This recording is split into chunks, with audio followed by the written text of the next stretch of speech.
and his wife, Brooke Mueller, filed for divorce yesterday, with both citing irreconcilable differences. I guess it's hard to reconcile an escort locked in the bathroom.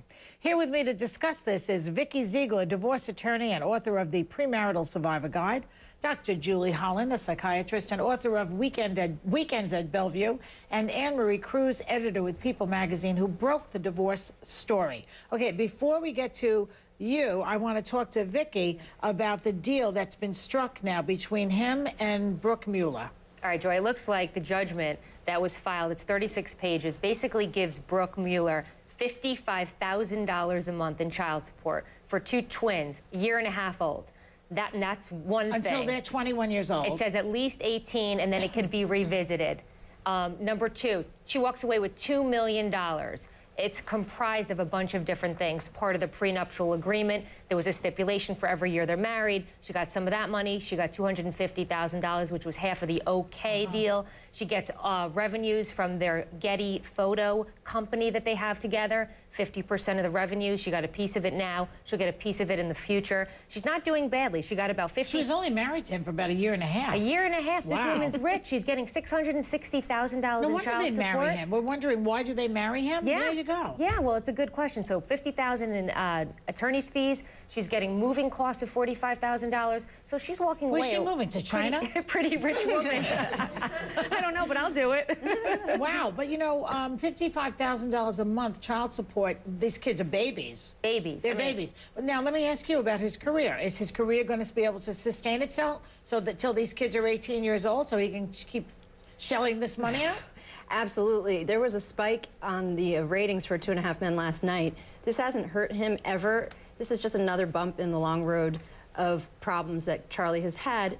But professionally, it's never affected him because his character on CBS is a bad boy, so it's not going against that. Yeah. And he always shows up on time and ready to work. So he's on set today. Everybody was psyched to see him. He was welcomed warmly, so it's not a problem for him. Okay, let me just tell you what he's done so far. He accidentally shot his fiancée, Kelly Preston, in the leg.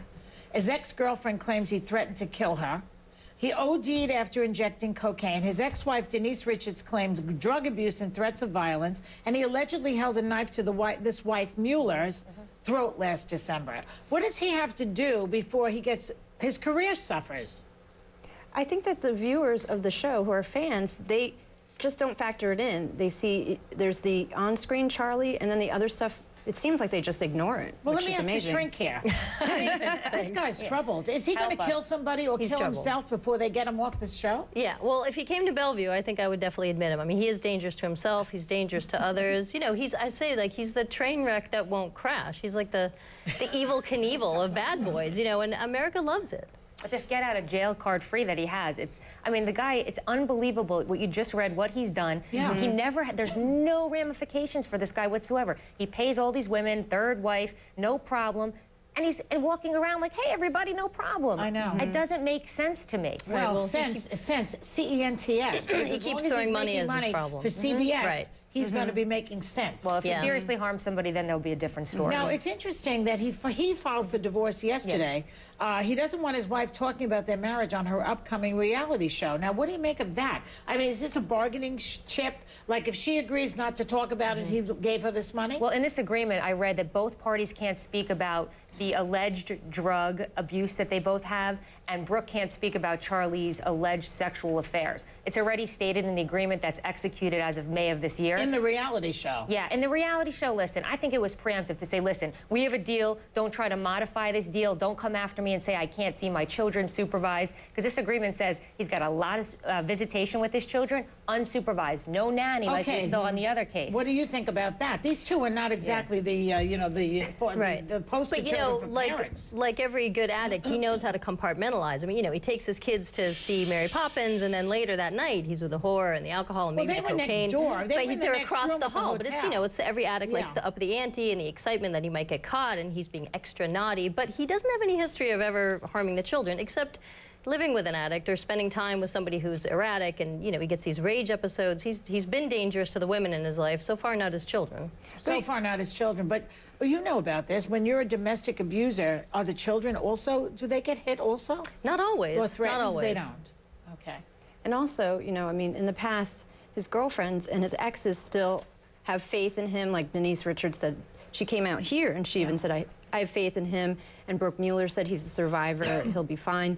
And an ex-girlfriend of his told People last year when he was arrested that she thinks in his heart, she believes he wants to be a good person. So it's weird that all these women who have gone through this with him still stick by him too. Okay, that's it's not just the viewers. And that's well and good, and I think that's accurate. However, as a divorce attorney, when you represent litigants, you don't want to say, no problem, hey, Charlie, pick up the babies, year and a half, they can't speak for themselves, and go on a bender, and then who's watching the children? Maybe you have a bender while they're there. This is dangerous and he stuff. has this in his agreement. He does have a history of this. Yeah. Well, how come they allowed that? You just said, what did you say, sense? Sense. It's all about money. That's really, what about like Child Protective Services? Yeah. Won't they be involved in any of this? Well, you would think they'd look into it. Well, they have the ability to do that. They don't have a formal obligation. Nobody's made a complaint as far as we know. If there's a complaint.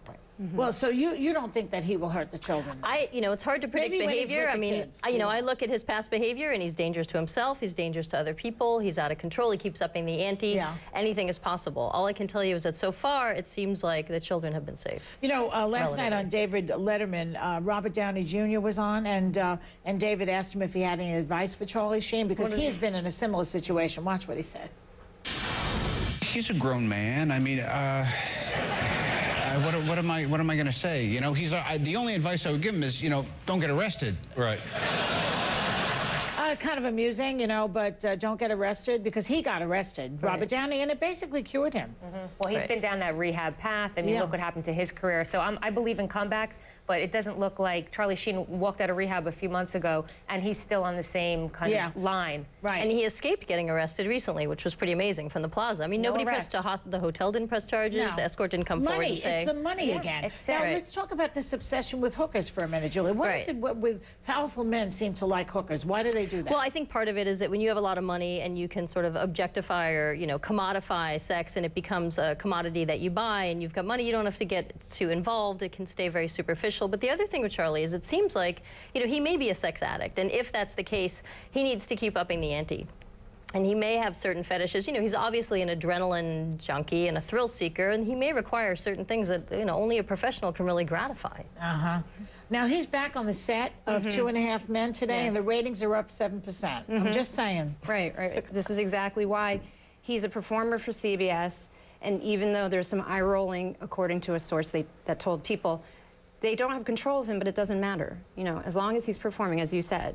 And he's been arrested before. It doesn't affect him. Teflon Don. Yeah, I have no idea how this guy gets away with it. Is he I don't think he looks like Brad Pitt. I mean, what is the allure for people? That's a good question. Really, I don't know. That bad boy, you can't reform him. Is it America loves a bad boy. He's a talented guy. The whole family's talented. Right. But look at Tiger Woods. Forget about it. No one can say a good thing about him. Well, that was different. You needed to. He's not doing as well since the whole scandal because that precision, I think it threw him off. But, getting away with murder, I think, is attractive to a certain population.